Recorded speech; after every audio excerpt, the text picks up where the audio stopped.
네, 우리 함께 말씀 보도록 하겠습니다. 오늘 우리에게 주신 하나님의 말씀은 고린도전서 7장 23절, 24절 말씀입니다.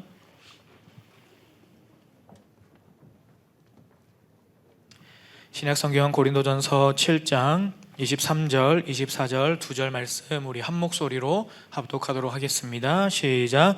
여러분은 하나님께서 값을 치르고 사신 사람입니다. 그러므로 사람의 노예가 되지 마십시오. 형제자매 여러분, 각각 부르심을 받은 그때의 처지에 그대로 있으면서 하나님과 함께 살아가십시오. 아멘. 네, 오늘 우리가 읽은 고린도전서 7장 23절, 24절 함께 읽었는데 우리 7장의 1절 위에 소제목을 보시면 그렇게 나와 있습니다. 혼인에 관련된 문제들이라고 나와 있습니다. 7장은 결혼에 대한 이야기를 다루고 있습니다. 그런데 단순히 결혼을 하느냐 마느냐 이것보다 가정을 이룬다라고 하는 것, 그리고 또 그 가정을 지킨다라고 하는 것에 대한 중요성에 대해서 이야기를 해주고 있습니다. 1절부터 7절까지는 부부 간의 관계에 대해서 이야기를 하고 있고요. 그래서 서로 간의 의무에 대해서 말하고 있습니다. 서로 함부로 대하지 말고, 만약에 싸움이 있다 하더라도 분방하지 마라. 분방하게 될 경우는 서로 간의 합의하에 기도하는 시간을 두고 분방을 하고 잠시 떨어져 있는 것을 권하지만 분방하지 말라라고 이야기를 하게 됩니다. 그리고 사도 바울이 할 수만 있다면 자기처럼 솔로로 살아가는 것도 추천한다, 이런 이야기도 하고 있습니다. 10절에서 12절까지는 이혼에 관한 부분에 대해서 잠시 이야기하고요. 13절에서 16절은 믿지 않는 남편이나 아내 그들을 버리지 마라, 이런 이야기를 하고 있습니다.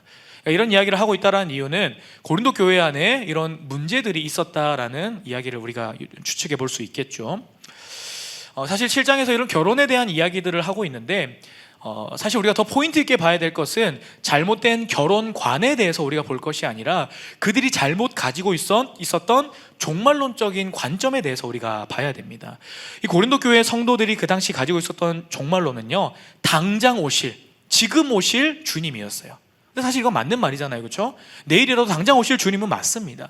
그런데 그게 잘못된 종말론으로 다가오다 보니까 뭐 하는 거예요? 삶을 그냥 다 내려놓는 겁니다. 그래서 직업도 버리고 그냥 내가 해야 될 일도 하지 않고 그냥 교회만 들어와가지고 살아가는 거죠. 심지어는 남편이 아내가 믿지 않는다는 이유로 버리는 일이 생기고, 아내가 남편이 믿지 않는다는 이유로 헤어져 버리고, 이런 일들이 있었다라고 하는 건 거죠. 그래서 초대교회 성도들 중에서는 이와 같은 잘못된 진리에 빠져서 살아있거나 종말론에 빠져 있었던 사람들이 많았습니다. 고린도 교회뿐만이 아니라 많은 초대교회 성도들이 이런 모습으로 살아갔습니다. 그래서 세상과의 관계를 단절하고 그냥 딱 살아가면은 거룩한 삶인 줄 알았다라고 하는 거예요. 나는 세상 사람처럼 살아가지 않아, 나는 구별돼서 살아가, 이렇게 하니까 그게 거룩한 삶인 줄 알고 그게 맞는 건 줄 알았었습니다. 하지만 성경에서는 단 한 번도 너희가 세상에서 사회적인 관계를 끊고 복음 생활을 해라라고 말한 적이 없다라고 하는 거죠. 그렇게 남편을 버리고 세상을 등지고 살아가는 것, 세상을 거스르는 삶이 아니라 오히려 너희는 세상 속에 들어가서 살아가야 된다. 세상 속에서 그리스도인답게 자리를 지키면서 살아가는 게 참된 그리스도인이다라고 성경은 이야기를 해주고 있습니다. 우리 17절 말씀 한번 다 같이 읽어보겠습니다. 시작. 각 사람은 주님께서 나누어 주신 분수 그대로, 하나님께서 부르신 처지 그대로 살아가십시오. 이것이 내가 모든 교회에서 명하는 지시입니다. 아멘. 남편으로 부름받은 자는 남편의 모습대로, 아내로 부름받은 자는 아내의 모습대로, 또 17절 이후에 보면은 할례자와 무할례자, 그리고 또 심지어는 종인 자들조차도 종의 모습 그대로 살아가라라고 이야기를 하고 있습니다. 그래서 우리가 성경에서 말하는 복음은요, 우리가 복음에 대해서 오해하고 있는 게, 복음을 받고 나면은 막 내 삶이 갑자기 빛나는 옷을 입은 것처럼 쫙 변해지고 영처럼 변해지고 뭔가 내가 엄청 확 달라지고, 이런 것들에 대해서 우리가 생각을 할 수 있거든요. 그래서 앞으로 나는 이제 아무도 건드리지 못하는 존재야. 사실 그게 아닌 거거든요. 복음이라고 하는 것은 여전입니다. 여전히 세상 속에서 살아가는 것이 복음이다. 그리고 내 모습대로 살아가는 것이 복음이다라고 이야기하고 있습니다. 그들과 공존하면서 살아가는 것이 복음이다라고 오늘 본문에서 바울이 이야기를 하고 있습니다. 저희 어머니가 어릴 때, 저희 어머니는 이제 집안에서 교회를 아무도 안 다니셔서 첫 번째로 예수님을 믿었습니다. 근데 초등학교 때 처음 교회를 가게 되었는데 제일 처음 갔던 교회가 어디냐면은 신앙촌이라고 하는 이단을 처음에 가졌습니다. 네. 처음에 이단인 교회를 갔어요. 그때는 당시는 그냥 과자 주면 다 따라갔던 시대였잖아요. 그러다 보니까 이제 갔다가 다행히 감사하게도 금방 이제 정상적인 교회로 전도를 받아서 교회를 옮기게 되셨습니다. 정말 짧게 다녔음에도 불구하고 저희 어머니가 아직도 그때 불렀던 찬양이 기억나신다고 하더라고요. 거기서 믿었던 그 교주가 박태선이라고 하는 교주인데, 이 교주를 감람나무로 호칭을 했습니다. 그래가지고 찬양 가사마다 감람나무라는 그 단어를 엄청 많이 썼다라고 하더라고요. 그러면서 막 그 찬양 부를 때마다 그런 것들을 많이 고백했죠. 사진 한번 보여주시면, 여러분 아마 길 가다가 이런 가게들 보셨을 거예요. 신앙촌 상회라고 하는 가게들. 전주에도 좀 있는 것 같던데, 이들이 이제 모여서 단체로 신앙생활을 했습니다. 신앙촌의 이단에 빠져있던 사람들이 세상과 단절된 모습을 가지고 살아갔던 거예요. 1957년에 이 박태선이라는 분이 이제 장로님이었는데 평신도 부흥사였습니다. 그래서 막 돌아다니면서 치유 이런 집회들 많이 했고, 그러다가 나중에 자기가 이제 교주가 된 거예요. 그래서 그때 당시에 부천에다가 이 신앙촌 이 공동체를 만들었는데, 처음 그 당시에 모였을 때 10,000명 정도가 모여서 공동생활을 했다라고 합니다. 그래서 거기서 물건을 만들고 음식을 만들고 이래가지고 물건을 팔아가지고 공동생활을 하고 이랬다라고 하는 건 거죠. 세상과 함께 사는 것을 거부하는 모습인 거예요. 그렇게 살아가는 게 자기들이 잘 살아가는 줄 착각했습니다. 그게 맞는 건 줄 알았지만 아내를 보니까 뭐예요? 그 속에 보니까 잘못된 교주에 대한 진리를 믿고 사상을 믿어가고 그렇게 신앙생활을 했다라고 하는 거죠. 여러분, 이 박태선이라고 하는 이단의 계보에서 누가 나오냐면요, 이만희라고 하는 사람이 나오는 거예요. 여기서 신천지가 등장을 하는 겁니다. 물론 고린도 교회가 이런 형태의 이단에 빠졌다라는 걸 이야기하는 건 아니에요. 그런데 잘못된 종말론적인 관점을 가지고 있으니까 복음대로 살아가는 삶이 아니라 잘못된 방향을 가지고 살아갔다라는, 그래서 세상과 동떨어진 삶을 살아갔던 고린도 교회를 이야기를 하고 있습니다. 아까 읽었던 17절에 하나님이 각 사람을 부르신 대로 살아가라라고 이야기를 했고요. 20절 말씀 한번 같이 읽어보겠습니다. 20절 시작. 각 사람은 부르심을 받은 그때의 처지에 그대로 머물러 있으십시오. 그리고 오늘 24절에도 이야기하고 있네요. 24절 시작. 형제자매 여러분, 각각 부르심을 받은 그때의 처지에 그대로 있으면서 하나님과 함께 살아가십시오. 오늘 바울이 부르심에 대한 내용을 3번이나 강조해서 이야기를 하고 있습니다. 우리가 부르심 하면은 좀 오해하는 게 엄청나게 큰 미션을 받는다라고 우리가 생각을 많이 합니다. 그래서 제일 먼저 드는 느낌이 부담감이에요. 부담감. 부르심 하면 좀 부담스러운데, 좀 별로 안 하고 싶은데, 이런 마음이 드는 거죠. 그래서 하나님의 부르심을 우리가 많이 오해하고 살아간다라고 하는 거죠. 하지만 말씀을 보니까 하나님의 부르심은 세상과 동떨어져서 마치 이렇게 막 몰두해서 살아가는 것이 아니라 오히려 세상 속에서 공존해가면서 살아가는 것이구나 라는 것을 말씀에서 이야기해주고 있습니다. 오늘 우리가 이 부르심에 대해서 몇 가지를 함께 좀 나누기를 원합니다. 첫 번째로, 하나님께서 우리를 부르실 때에는요, 각 사람에게 나눠주신 부르심이 있습니다. 하나님께서 우리를 부르실 때는 각 사람에게 나눠주시는 부르심이 있는 거예요. 우리 17절 앞부분만 한번 다시 읽어볼게요. 17절 시작. 각 사람은 주님께서 나누어 주신 분수 그대로 하나님께서 부르신 처지 그대로 살아가십시오. 아멘. 이 17절의 말씀은 1절에서부터 16절까지의 말씀을 이제 맺어주는 말씀입니다. 1절에서부터 16절까지는 이런 이야기죠. 남편으로서, 아내로서 어떤 위치에 너희가 서 있어야 되느냐, 각자의 자리에 대한 이야기들을 하는 거예요. 당신이 남편이면 남편답게, 아내면 아내의 자리를 지키십시오라고 하는 이야기인 거죠. 그리고 여기서 이제 나누어 주었다라고 이야기를 하고 있는데, 여기서 나누어 준 것이 뭐냐? 소명이라고 하는 거예요. 소명. 각 사람에게 맞는 소명을 하나님께서 나누어 주신 거죠. 우리가 소명을 이제 영어로 콜링이라고 하거든요. 콜링. 우리가 콜링하면은 제일 먼저 떠오르는 직종이 뭐죠? 선교사입니다. 선교사. 그래서 선교사로 콜링 받았다, 부르심 받았다. 우리가 이 단어가 딱 먼저 떠오르다 보니까 부르심은, 소명은 조금 나에게 조금 거부감이 있는, 부담스러운 그런 느낌이 든다라고 하는 거죠. 하지만 성경에서 말하는 소명은요, 우리의 삶을 살아가는 모든 전반적인 부분들을 다 이야기하는 거예요. 첫 번째로 뭐예요? 내 직업이 되는 거겠죠. 직업이. 어떤 분들은 주부로 부르셨고, 또 어떤 분들은 학생으로 부르셨고, 지금 내가 뭐 사업가든 직장인이든 목사든 각자 내가 가지고 있는 직업이 하나님의 부르심의 소명의 자리가 된다라고 하는 거죠. 저는 어릴 때 꿈이 되게 많았습니다. 되게 하고 싶었던 게 많았던 것 같아요. 저는 어릴 때는 이제 소방관이 되고 싶다라는 꿈도 꿨었고요. 멋있어 보였습니다. 소방관에서 소방관 아저씨들이 막 불 끄는 그런 영웅적인 모습들. 그리고 저는 이제 할아버지가 어렸을 때부터 인도네시아에 선교사님으로 계셨기 때문에 어릴 때 너 뭐 될 거야? 라고 물어보면은 저는 선교사가 될 거예요 라고 늘 얘기를 했어요. 그게 뭔지도 잘 모르고 할아버지가 외국에 있으니까 그런 이야기들을 많이 했습니다.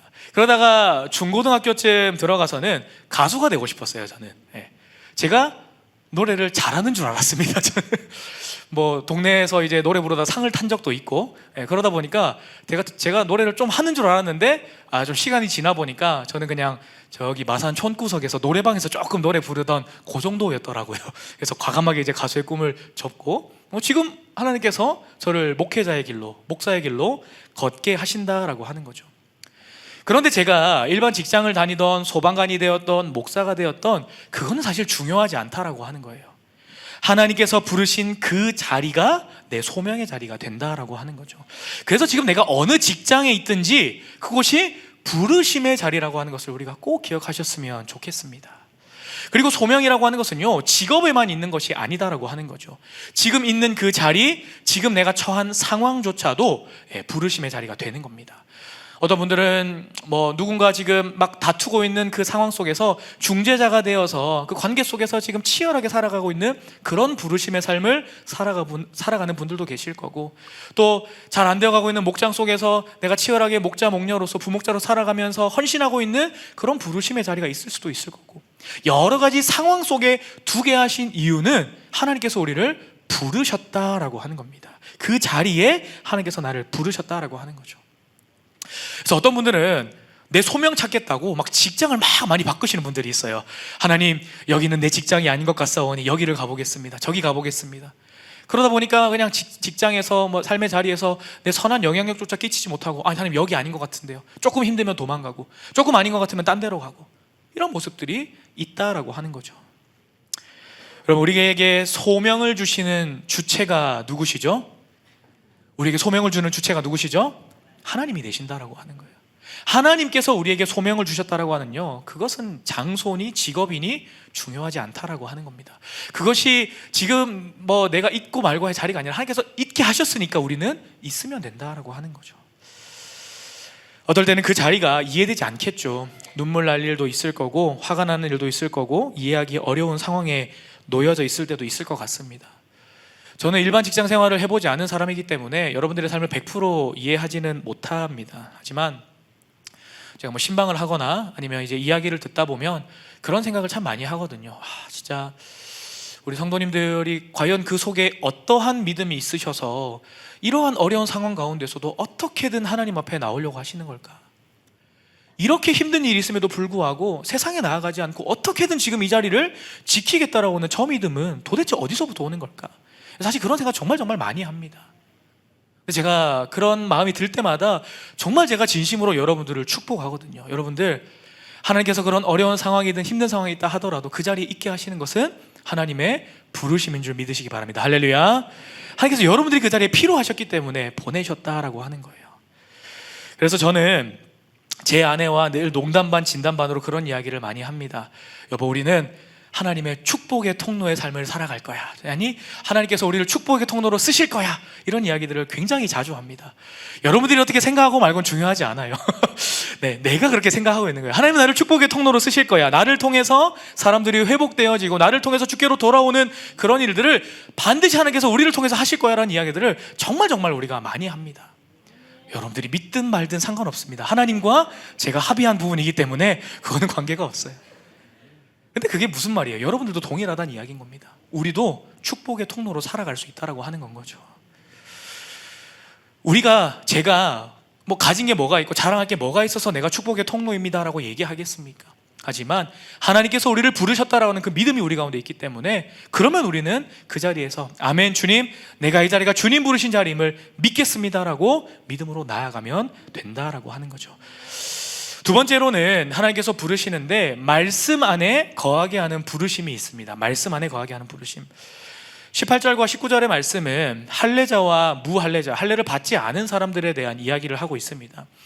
사도 바울은 할례냐 무할례냐가 중요한 게 아니라고 이야기하면서 할례자로 부름받았으면 할례자로 살아가십시오. 무할례자, 할례를 받지 않았으면 무할례자로 살아가면 됩니다라고 이야기를 합니다.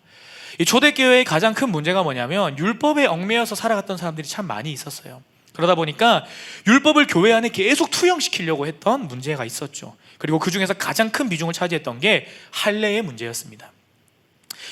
어떤 사람들은 그래서 이것은 유대인의 전통 아니냐, 율법 아니냐, 그러니까 받아들여야 된다라고 이렇게 강력하게 주장했던 사람도 있고, 또 너무 반대 쪽에 있던 사람들은 유대인이었음에도 불구하고 아니 그거 우리가 율법에 얽매이면 안 되니까 오히려 우리는 할례의 흔적을 지워버리자, 이렇게까지 이야기하던 강경주의자들도 있었습니다. 그러니까 이런 문제들이 교회 안에서 계속 일어났다라고 하는 거죠.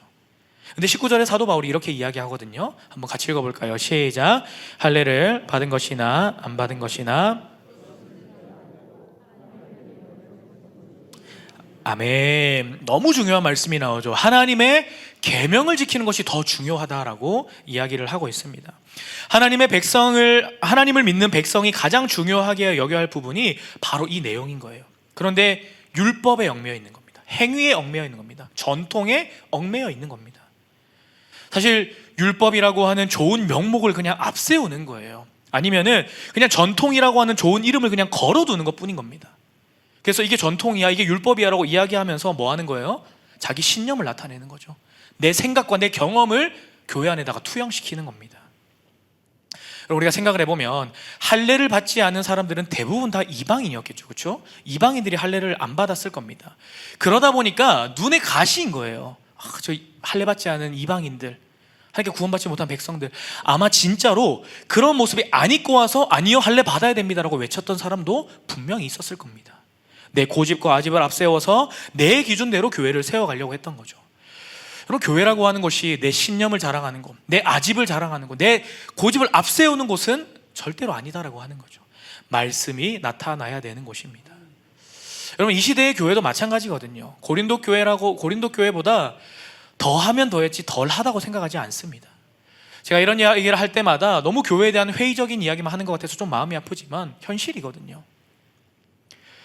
대부분의 교회들이 이런 아픔들을 다 가지고 있습니다. 교회를 위한다는 이름을 가지고서 뭐 하는 거예요? 무시하는 겁니다. 상처 주는 거예요. 그래 놓고선 한다는 말이 난 교회를 위해서 그렇게 했어. 우리 교회가 이전부터 그렇게 해왔던 일들이야. 오늘 사도 바울이 할례자들, 무할례자들에게 권면했던 것은요, 그것이 맞다 아니다 이것을 이야기하고 싶지 않았습니다. 왜? 그건 진리가 아니거든요. 그건 중요한 것이 아니었습니다. 할례해도 괜찮은 거예요. 왜? 구약 성경에 나와 있으니까 할례해도 괜찮은 거예요. 그런데 할례 받지 않아도 괜찮은 겁니다. 왜? 예수 그리스도로 우리가 구원받았기 때문에. 그것은 진리가 아닌 겁니다. 우리가 결국 집중해야 되는 것은 말씀 안에 그 부르심의 삶을 살아가야 되는 건데 그렇게 살아가지 못한다라고 하는 거죠. 여러분, 교회가 하나 되어진 공동체로 살아가려면요, 한 가지 방법밖에 없는 겁니다. 결국에는 한 표대 한 그리스도를 바라보는 방법밖에 없습니다. 근데 여러 가지 표대를 두고서 저게 맞니 저게 맞니 내 생각은 저게 맞니라고 하면서 여러 가지 의견들을 수용시키기 시작하면요, 교회가 바른 길, 올바른 방향으로 나아가는 것이 아니라 계속 잘못된 방향으로 나아갈 수밖에 없다라고 하는 거죠. 그래서 분란이 일어나고 분열이 일어나게 되는 겁니다. 여러분, 성경을 보면은 한 표대를 바라본 참 건강한 교회가 있었습니다. 우리 사도행전 17장 11, 12절 말씀 같이 읽어보겠습니다. 시작. 베레아의 유대 사람들은 데살로니가의 유대 사람들보다 더 고상한 사람들이어서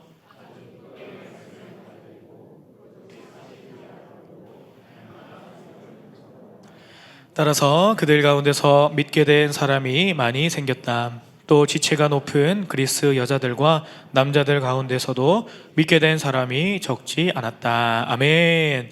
베레아에 있는 교인들은 다른 것에 집중하지 않았다라고 했습니다. 말씀 중심으로 살아가는 것, 이것을 가장 중요하게 여겼어요. 그리고 중요한 게 뭐냐면 12절에 보니까 다양한 신분과 거기에 이방인들도 있었다라고 하는 거예요. 그런데 그거는 앞세우지 않았어요. 말씀 읽고 묵상하고 연구하고 말씀대로 살아가는 삶, 이것을 가장 최우선에 두었다라고 하는 거죠. 여러분, 저는 우리 목원교회가 정말 잘하고 있는 것 중에 하나가 뭐냐라고 생각하냐면 한 언어를 쓰려고 노력한다라는 게 참 잘하고 있는 것 같습니다. 여러분들은 아실지 모르겠지만 여러분들이 그 권대호 목사님의 언어를 참 많이 닮아 있다는 거 알고 계시나요? 그러니까 그냥 기본적으로 삶을 나누거나 뭐 할 때마다 그 영적인 언어들이 목사님이 쓰시는 단어를 비슷하게 쓰세요. 잘하고 있는 겁니다. 그리고 기도하고 이제 마지막에 기도할 때도 많은 교회가 예수님의 이름으로 기도합니다지만 저희 교회는 어떻게 기도해요? 다시 오실 예수님의 이름으로 기도합니다. 네. 이거는 저희 아마 초등팀 애들도 그렇게 저희 애들도 기도시키면은 다시 오실 예수님의 이름으로 기도합니다. 마지막에 이렇게 기도하거든요. 그러니까 이게 한 언어를 우리가 쓰고 있는 거예요. 이렇게.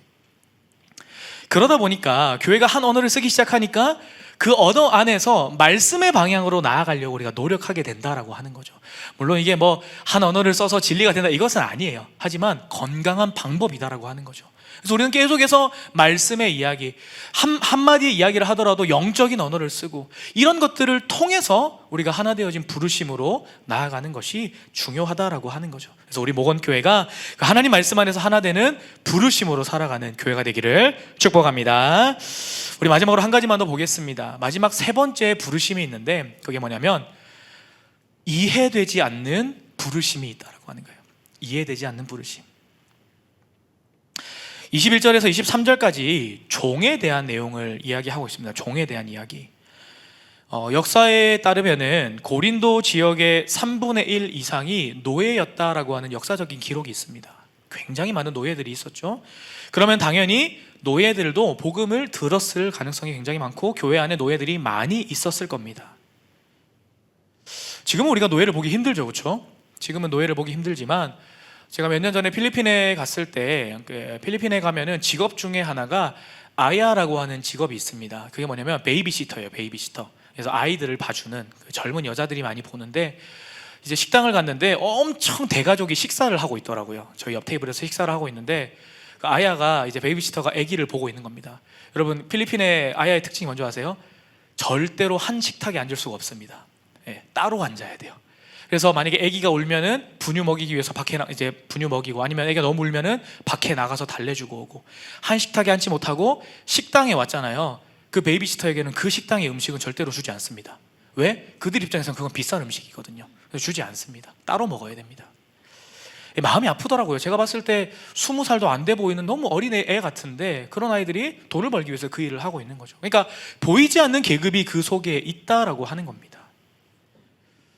고린도 교회를 한번 생각해 봅시다. 분명히 그 교회 안에 돈 있는 사람도 있고 노예도 있었을 거예요. 그들이 함께 공존하면서 살아가고 있는 겁니다. 그런데 그 돈 있는 사람 귀족들이 기분이 나빴을 거예요. 내가 밖에 나가면 쟤들 한마디만 해도 찍소리 못할 인간들인데 여기 와서 같은 형제요 자매요? 좀 이해가 안 되는데 아마 받아들이지 못했을 겁니다. 그래서 교회 안에 와서 아마 그런 분열들 여러 가지 문제들도 심심치 않게 일어났을 겁니다. 그래서 사도 바울이 이야기하는 거예요. 종된 너희들 두려워하지 마라. 종된 너희들 두려워하지 마라. 왜? 부르심 받은 자는 돈이 많거나 귀족이거나 명예가 있거나 상관없이 모두가 다 그리스도의 종이기 때문이다 라고 이야기를 하고 있습니다. 그래서 격려하는 겁니다. 너희 무시하고 조롱 혹은 차별이 있다 하더라도 함께 해라. 함께 해야만 한다. 오늘 고린도 교회에게 사도 바울이 권면을 하고 있습니다. 그래서 종으로 부름받았든 자유인으로 부름받았든 부름받은 우리 모두는 그리스도의 종이 된다라고 하는 거죠. 그래서 우리가 세상에서 살아갈 때 각자의 직업과 직분과 환경이 다 다르지만은 결국 우리에게 각자 주어진 하나님의 부르심 소명 속에서 우리는 결론적으로 하나님의 이름을 드러내기 위한 그리스도의 종이다라고 하는 그것을 우리가 기억을 해야 된다라고 하는 거죠. 그래서 이 종이나 자유인에게 말하고 있는 그리스도인의 종이 해야 할 일에 대해서 이야기를 하고 있는데요. 24절 말씀 우리 한번 다시 읽어보겠습니다. 24절 시작. 형제자매 여러분 각각 부르심을 받은 그때의 처지에 그대로 있으면서 하나님과 함께 살아가십시오. 아멘. 하나님과 함께 거해야 되는 것, 이게 종으로 부름받은 자의 모습이다라고 하는 겁니다. 하나님과 함께 한다는 뜻은요, 하나님 곁에 있다라는 뜻인 겁니다. 하나님 곁에 있다라는 것, 옆에 있는 겁니다. 동행한다라고 하는 것입니다. 이것은 신분이 달라도 직분이 달라도 결국 우리가 하나님의 손에 창조되어진 피조물이기 때문에 하나님 손에 있는 그리스도의 종이다라고 하는 거죠. 그래서 오늘 고린도 교회 성도들을 향해서 어느 자리에 있든지 어느 직분을 가졌든지 어떠한 상황 속에 놓여 있든지 부르심을 받은 것을 제발 잊지 마십시오라고 이야기하는 거예요. 여러분 아마 그 당시에 종되었던 자들의 입장은 그러지 않았을까 싶습니다. 아마 그런 생각들을 했겠죠. 나는 왜 이렇게 부족하게 태어났을까? 왜 하나님은 나에게 더 풍족하게 주시지 않았을까? 왜 저 사람과 나를 다르게 만드셨을까? 아마 이런 생각에 사로잡혀 있지 않았을까요? 그런 그들이 자신을 어떻게 바라보냐면 낮은 자로 보는 겁니다. 부족한 자로 바라보는 겁니다. 그래서 하나님의 그 부르심에 합당한 자의 모습으로 살아가는 것이 아니라 나는 안 될 것 같아, 나는 부족한 것 같아, 계속 그렇게 도망자의 모습으로 살아가게 되는 거죠. 그럼 우리의 모습은 어떠신가요? 요즘 좀 평안하신가요? 어떻게? 아마 여기 계신 분들 중에 제가 장담하건대 대부분의 분들은 쉽지 않은 삶을 살아가고 계실 것 같습니다. 겉으로만 보기에는 행복해 보이고 잘 사는 것처럼 보일 수도 있겠지만 그 속을 들어가 보면은 가정에서, 관계 속에서 재정의 문제, 건강의 문제, 그런 여러 가지 문제들 속에서 아마 자유하지 못한 분들이 계실 것 같습니다. 그럴 때마다 우리가 이해가 안 되잖아요, 그렇죠? 솔직히 말해서 내가 하나님 한번 제대로 믿어보겠다고 나 기도도 하는 사람인데, 나 그래도 하나님 그래도 잘 믿고 있는 편인 것 같은데 왜 내 삶은 여전히 꼬여 있는 것 같을까? 왜 한번 묶인 이 상황들이 풀려지지 않는 것 같을까? 이해되지 않는 일들이 우리 가운데 있다라고 하는 거예요. 그래서 내 자신을 돌아보면 하나님, 저 같은 사람은 도저히 하나님의 일에 쓰임받을 데가 없는 것 같습니다. 하나님, 나는 계속해서 그냥 밑 빠진 독 같아서 아무리 물을 부어도 채워지지 않는 것 같습니다. 하나님, 나 이런 데 부족한데 내가 무슨 부르심의 사람입니까? 이런 자책으로 혹시 살아가고 계시진 않으신가요? 하나님, 나는 매번 같은 문제에 넘어지고 매번 같은 상황에 좌절하고 나 같은 사람을 왜 하나님께서 쓰겠다라고 하는 사람인 건지 나 도저히 모르겠습니다. 그런데 나를 부르신다라니 이것은 이해되지 않는 부르심이다라고 하는 거예요. 하나님, 내가 생각하는 부르심은요, 좀 이런 부르심 말고 내 계획은 이것보다 조금 더 안전한 부르심이 있잖아요. 하나님, 이것보다 조금 더 괜찮은 부르심이 있잖아요. 하나님, 이것보다 좀 더 나은 삶이 있지 않습니까? 저 사람들은 저렇게 사는데 나는 왜 그렇습니까? 라고 하는 이해되지 않는 부르심 속에서 우리가 살아갈 때가 있다라고 하는 거죠. 그런데 하나님께서 그런 우리를 부르시고 계신다라고 하는 겁니다. 우리 로마서 11장 29절 말씀 우리 함께 다 같이 읽어보도록 하겠습니다. 시작. 하나님의 은사와 부르심에는 후회하심이 없느니라. 아멘. 여러분, 내가 부족하다고 백날 첫날 이야기해봤자 하나님 기준에선 아무 소용이 없습니다. 하나님께서 일하시고자 하는 그 계산법에 여러분들의 상황과 환경은 그 공식에 들어가 있지 않습니다. 하나님의 계산법 속에서 하나님께서 일하시고자 하는 그 상황 속에서 하나님의 공식에는 뭐가 들어가 있냐면요, 그냥 여러분 그 자체가 들어가 계시다라고 하는 거예요. 그냥 내가 필요하시다라고 하는 겁니다. 그러니까 그런 글을 읽은 적이 있습니다. 성경에 나와 있던 수많은 믿음의 선조들도 그러면 그 믿음이 처음부터 완벽했느냐? 아니다라고 하는 거죠. 부족했습니다. 연약했습니다. 탄탄대로해서 그들이 순종했고 하나님을 따라갔던 게 아니었습니다. 한번 띄워주시면은,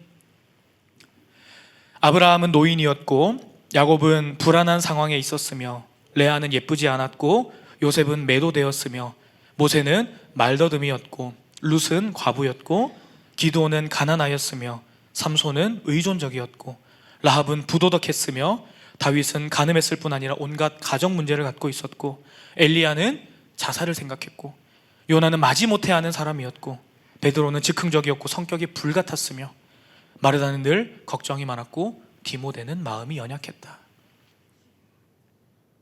여러분, 실패와 약점이 다 있습니다. 하지만 다시 한 번 더 말씀드리지만 하나님의 계산법에는 그런 것들이 중요하지 않습니다. 하나님의 일하심에는요 아무 문제가 되지 않는 겁니다. 비록 우리의 삶이 이해되지 않는 부르심 속에 있다 하더라도 오늘 나 자체가, 나 자신이 필요하신 그 하나님의 부르심 앞에 우리가 순종하고 그 믿음으로 살아가실 수 있는 우리가 되었으면 좋겠습니다. 그래서 내가 서 있는 그 자리가 하나님의 부르심임을 우리가 기억했으면 좋겠어요. 이것은 그냥 내가 내 생각과 내 마음을 마인드 컨트롤 하겠다라는 것이 아니라요, 우리의 삶을 이끌어 주실, 우리의 삶을 영해 가실 그 하나님이 완전하시기 때문에 우리가 그것을 알고 믿으면서 나아갈 수 있다라고 하는 거죠. 그분이 이미 말씀을 통해서 아니, 내가 너의 삶을 책임질 거야, 내가 너의 삶을 부르심의 삶에 맞게 합당하게 살아가도록 할 거야 라고 말씀하셨기 때문에 우리가 그 믿음의 삶을 살아가실 수 있는 저 여러분들의 삶이 되었으면 좋겠습니다. 한번 저를 따라해 보실까요? 지금 내 자리가 부르심의 자리이다. 아멘. 네, 부르심의 자림을 믿고 살아가는 우리가 되기를 소망하며 우리 함께 찬양하며 나아가겠습니다.